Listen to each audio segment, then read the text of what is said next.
Family doctor, family वकील, family सल्लागार असे बरेच जण प्रत्येक कुटुंबाशी जोडलेले असतात. प्रत्येक गोष्टीसाठी ते कुटुंब त्यांच्याकडून सल्ला घेत असतं. याच धर्तीवर फॅमिली फार्मर असायला हवा अशी संकल्पना पिसात्री येथील प्रयोगशील शेतकरी मिलिंद पाटील यांच्या डोक्यात आली आणि त्यांनी ती कृतीत उतरवली. त्यांच्या शेतात विविध जातीचे भात, नाचणी, वरी आदी पिके घेतात. रासायनिक खतांचा कमी वापर करून सेंद्रिय शेतीवर भर दिला जातो. त्यामुळे सकस आरोग्यदायी धान्य पिकवले जाते. हे धान्य 1 वर्ष साठवून मुरवून सडले जाते आणि 5-10 किलोची पॅकिंग करून तयार केले जातात. त्यांचा मोठा मित्रपरिवार कोल्हापूर शहरात राहतो. सोशल मीडियाचा त्यांनी यासाठी वापर केला आहे. मागणीनुसार थेट धान्य संबंधित कुटुंबाच्या घरी नेऊन देतात. बाजारातील दरापेक्षा त्यांच्या धान्याचा दर कमी आहे. दुकाने, बाजार, मॉल यामध्ये पॉलिश केलेल्या धान्यापेक्षा त्यांचे धान्य कसदार आहे. गेल्या 2 वर्षापासून पाटील थेट ग्राहकांना शेतमाल पुरवत आहेत. त्यांच्या धान्याला मागणी वाढली असून अनेक कुटुंबांचे ते फॅमिली फार्मर बनले आहेत. काय आहे ही संकल्पना? ग्राहकाबरोबर शेतकऱ्यांना याचा नेमका काय फायदा होत आहे? याबाबत मिलिंद पाटील यांच्याशी केलेली ही थेट बातचीत.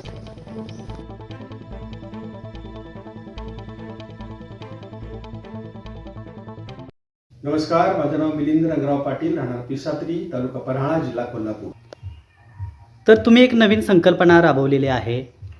फॅमिली फार्मर नावाची जी नवीन संकल्पना तुम्ही राबवलेली आहे, काय नेमकी संकल्पना आहे आणि कशी आयडिया आली तुम्हाला? 2015 सालापासून माझ्या शेतात जे काही पिकेल, भाजीपाला असेल किंवा फळ वगैरे असेल, कलिगड वगैरे असतील, तुम्ही विकायला कोल्हापुरात जायचो. ही विकता माझ्या डोक्यात नेहमी असं यायचं की यामधला एक मधला टप्पा जो आहे दलाल आणि हमालीचा, तो म्हणजे ती भूमिका आपणच करतो थोडक्यात. तर ते करता करता माझ्या लक्षात आलं की आपण एक प्रकारे प्रत्येकाच्या घरामध्ये कुठला ना कुठला कन्सल्टंट असतो.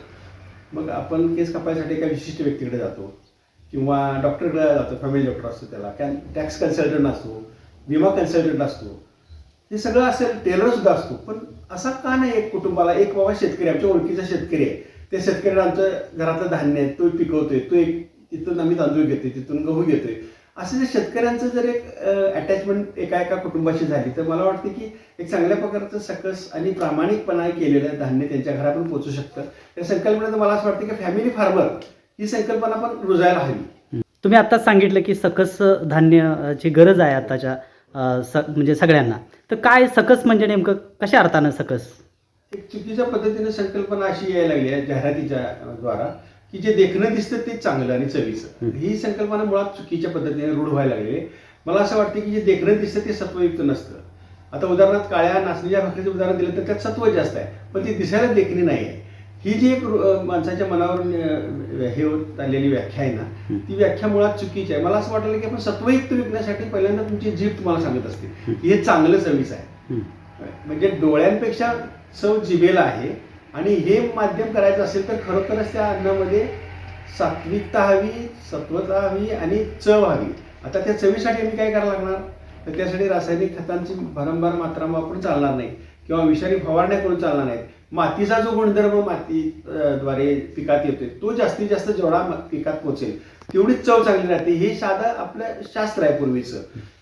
त्यामुळं मी असा विचार केला की आपण चांगल्या पद्धतीचं धान्य जर द्यायचं असेल तर आपल्याला सेंद्रिय फवारण्या असतील किंवा ज्याला आपण म्हणतो मायक्रोन्यूट्रियन्स ज्याला म्हणतात, ते मायक्रोन्यूट्रियन्स सुद्धा आपल्याला जास्तीत जास्त गोमूत्र असेल किंवा VSIची चांगली प्रोडक्शन्स आता त्याने उपलब्ध केले आहेत. या सगळ्याचा मला असा गुणधर्म दिसून आला की त्याची प्रत, दर्जा आणि त्याचं उत्पादन हे सगळ्याच गुणवत्ताच्या दृष्टीने 1 नंबर आलं आणि मी तसं धान्य आता बाजारात द्यायला चालू केलेलं आहे. तुमची किती शेती आहे आणि काय काय पिकवताय तुम्ही त्याच्यामध्ये? माझी शेती 5 एकर आहे, पण सुरुवातीला मी 5च्या 5 एकरमध्ये ऊस घेत होतो. त्यातही माझे विचार असे झाले की आपल्यालाच नाही, आपल्या सगळ्या देशाला साखर किती लागते हा एक नेहमी कानावर येणारा प्रश्न होता. म्हणजे आपण अतिरिक्त साखर पिकवतो आणि आपल्याला नगदी पैसा म्हणून साखरेच्या पिकाकडे बघतो. मी असा विचार करत आज मी 3 एकर ऊसावर आहे फक्त आणि 2 एकर जे क्षेत्र आहे ते माझ्या विविध पिकांना मी प्रयोग करण्यासाठी म्हणून माझी एक वर्कशॉप किंवा एक कार्यशाळा म्हणून मी 2 एकराकडे बघतो. त्यामध्ये वेगवेगळे प्रयोग येते. ह्यामध्ये सगळ्यात तांदूळ असतात, नाचणी असते, उडीद असतो, हळद असते, सूर्यफूल असतं, भुईमुग शेंगा असतात. हे सगळं करून मी ते आपल्या घरापुरतं लागून विकायचं असं एक नवीन फंडा काढलेला आहे. त्यामुळं लोकांना चवीचं देण्याचा एक आनंद आहे आणि त्याचे जेव्हा फोन येतात की अरे तुझ्या शेतातली तांदूळ आम्ही खाल्ले चांगले वाटले वगैरे, तर ही एक चांगली एक प्रेरणादायी अशी गोष्ट आहे. असं मला वाटतं की प्रत्येक शेतकऱ्यांना आपण चांगलं पिकवून, आपण जास्तीत जास्त शेतकऱ्यांच्या माध्यमातून पिकवून खपवण्याची जर कला आत्मसात केली तर आपल्याला चांगले आर्थिकदृष्ट्या ऊर्जित अवस्थेतले दिवस येतील याचा मला विश्वास वाटतो. खरं तर सगळ्यात महत्त्वाची विक्री व्यवस्था सगळ्यात महत्त्वाची आणि मार्केटिंग करण्यासाठी शेतकरी कमी पडत आहेत. होय. तुम्ही कसं तंत्र अवलंबलं, म्हणजे सोशल मीडियाचा का वापर केला का, तुम्ही कसे कॉन्टॅक्टचा तुम्ही वापर केला? सोशल मीडियाचा वापर तर मी सोशल मीडियाचा आभारीच नाही, कारण का एक क्लिप फक्त एक मेसेज टाकला की माझ्या शेतातले तांदूळ विकण्यात, तर एक दिवसात म्हणजे माझा जो काही विक्रीचा जे लॉट होता तो संध्याकाळपर्यंत बुक झाला. मी दुसऱ्या दिवशीच टाकले की क्षमस्व प्रेरणादायी अशा प्रतिसादाबद्दल आभारी आहे आणि या लॉटचा तांदूळ संपलेला आहे, पुढच्या लॉटचा मी पुढच्या महिन्यात काढत आहे. म्हणजे याचं जे ताकद जी आहे ती मला कळली की मी असं सांगेन की प्रत्येकाला चांगल्या गोष्टीचे शोध हा असतोच. मग तो ग्राहक खाद्याचा ग्राहक असेल, नाही तर कपड्याचा असेल, नाही तर कुठल्याही गोष्टी असेल, तर त्यांनाही चांगलं मिळावं असं वाटत असते. ज्यावेळेला आपण चांगल्याची साथ देतो त्यावेळेला प्रतिसाद हा चांगलाच आला आणि त्यामुळे मी असं ठरवलं की त्यांनाही गरज आहे आणि मलाही गरज आहे.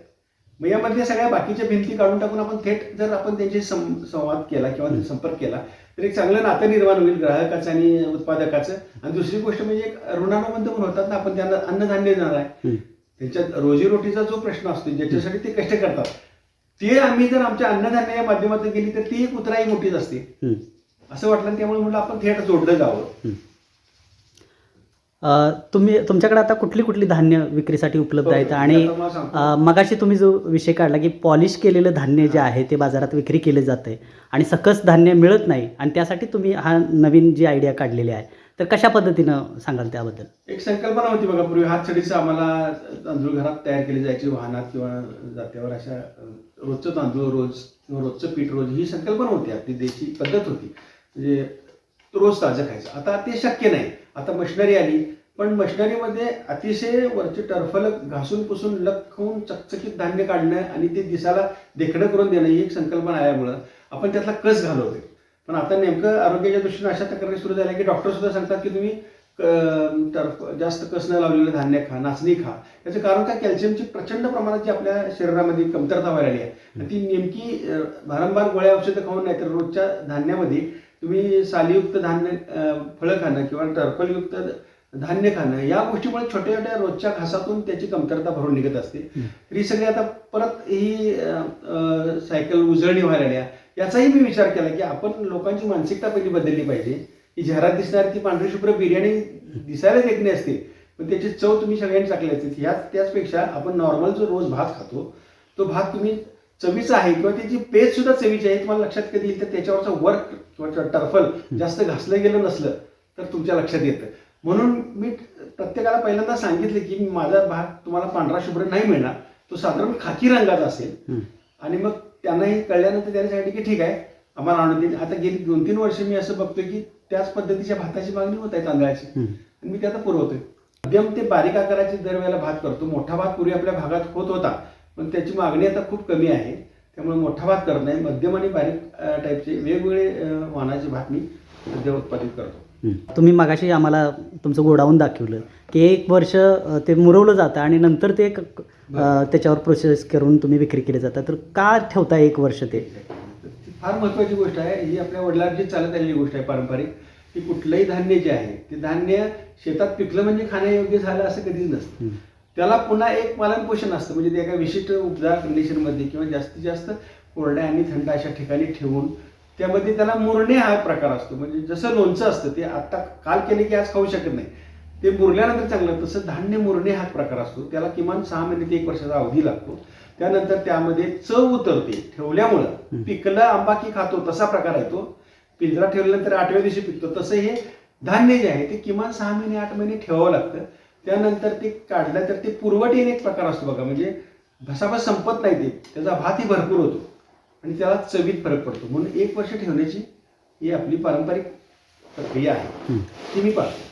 आता ते म्हणजे तुम्ही मगाशी म्हटला की त्याच्यावर टरफलं असणं गरजेचं आहे की ते सत्वयुक्त आहे, तर काढण्याची कशी प्रक्रिया आहे तुमची? कुठून काढून घेतात? प्रक्रियाची आता मिनी मिल आली बघा, छोट्या छोट्या मिल, म्हणजे प्रचंड मोठ्या मिल असतात त्यामध्ये 1 2 पोती घेऊन जाऊन चालत पण नाही. ते प्रोफेशनल असतात, मोठे ट्रकभर तिथं माल येतो आणि एका बाजूने ट्रकभर माल आत घेतला जातो, पलीकडनं ट्रकभर तांदूळ बाहेर पडतात.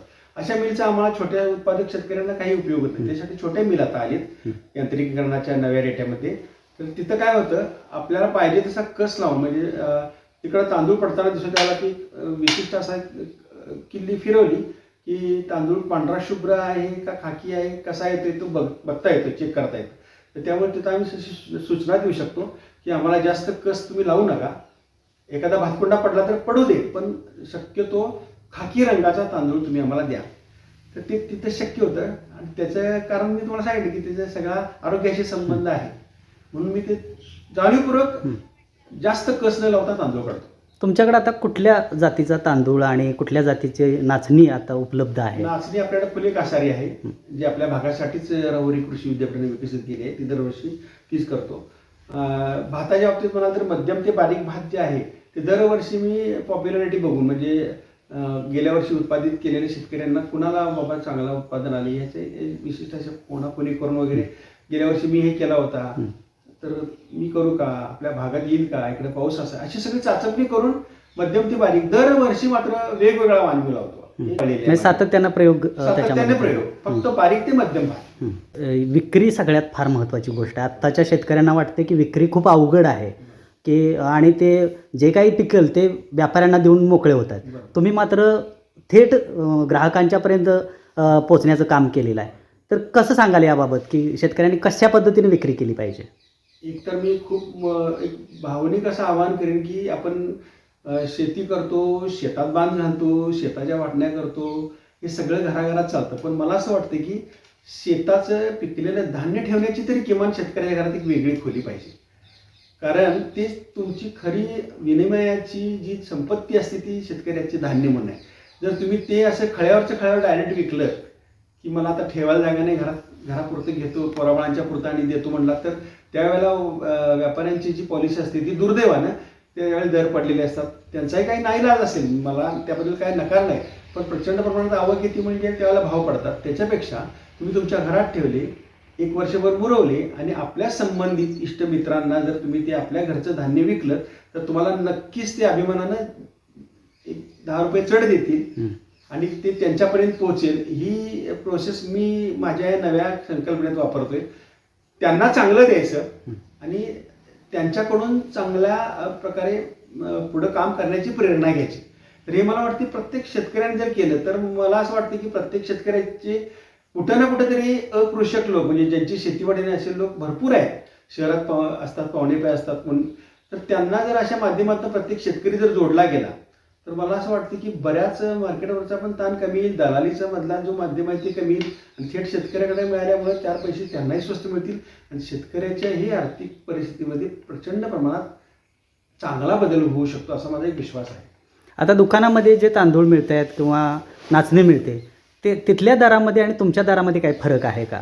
तर ह्यातला सगळ्यात मूलभूत फरक आहे काय माहिती आहे काय, जो शेतकरी तुम्हाला धान्य विकतो तो शक्यतो एका वाहनाचा असतं, याच्याबद्दल 100% गॅरंटी असावी. कारण त्याच्या शेतातला माल तो घेऊन तो एका कुठल्या मिलमध्ये असेल किंवा गिरणीमध्ये असेल काढून, तर मोठ्या मोठ्या ज्या विक्री संस्था आहेत त्यामध्ये सगळंच पॉलिश केलेलं असतं. त्यामुळं कुठल्या वाहनाचं काय हे तुम्हाला कळत नाही, कारण एका विशिष्ट लेअरमध्ये ते पांढरं शुभ्र करून देणे एवढं ते त्यांच्या व्यावसायिकदृष्ट्या फायद्यासाठी ते करत असतात. पण मला असं वाटते की एका वाहनाचा, एका चवीचा, एका राशीचा जो भात आहे तो तुम्हाला फक्त शेतकऱ्याला मिळणार. त्यामुळे या शेतकऱ्याशी संधान चांगल्या पद्धतीने व्यावहारिक संधान साधलं तर शहरी ग्राहकांचा डेफिनेटली फायदा होईल असा मला विश्वास आहे.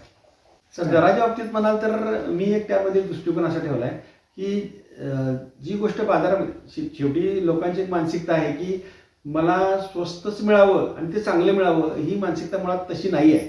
लोक म्हणतात की मला चांगलं दे आणि बाजारातल्या दराप्रमाणे असू दे. मग मी बाजारातल्या दरापेक्षाही आपण शेतकरी आहोत, आपलं काहीतरी उत्तरदायित्व आहे. म्हणजे उदाहरणार्थ मी नाचणीचं उदाहरण दिली की नाचणीमध्ये आता वेगवेगळ्या मोठ्या मोठ्या व्यापारी संकुलांमध्ये 65 रुपये किलो असा दर आहे नाचणीचा, पण मी 50 रुपये घेतो. का तर घेणारा माणूस 5 नाही तर 10 किलो घेणार आणि त्याचं आकर्षक पॅकिंग बिकिंग असं असतं, त्याचे तिकडे पैसे असतात, तिथल्या सगळ्या त्यांचा जो जमानिमा असतो त्याचाही त्यात भाग असतो. ही व्यावसायिक गोष्टी आहेत.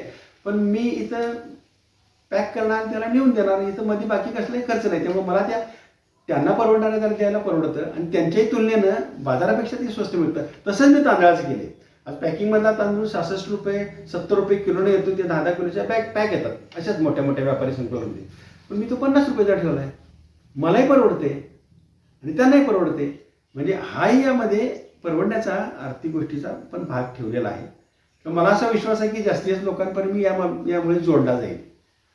ठेवलेलं 1 वर्ष ठेवलेलं असं शुभांगी अशी एक वाण आहे, श्वेता आहे आणि राशीलक्ष्मी आणि अस्मिता असे 4 टाईपचे वाण मी विक्रीला काढले. त्यापैकी पहिला लॉट जो आहे तो आता उद्या मी लोकांच्या घरी, त्यामध्ये मी असं ठेवले की शहर कार्यक्षेत्र ठेवले. शहरामध्ये मी त्या पत्त्यावर त्यांना पोहोच करणार आहे. बाहेरगावच्या लोकांसाठी मी ST पार्सलची वगैरे सोय करेन. पण बाहेरगावच्या लोकांना मी इतका रिस्पॉन्स आता का दिलेला नाही, तर त्यासाठी मला वेगळी यातायात करावी लागणार आहे. त्यापेक्षा शहरामध्ये माझ्या ओळखीचे परिचयाचे मित्रमंडळी आहेत, त्यांच्या घरात मी हे पोच करायची व्यवस्था सुरू करत आहे.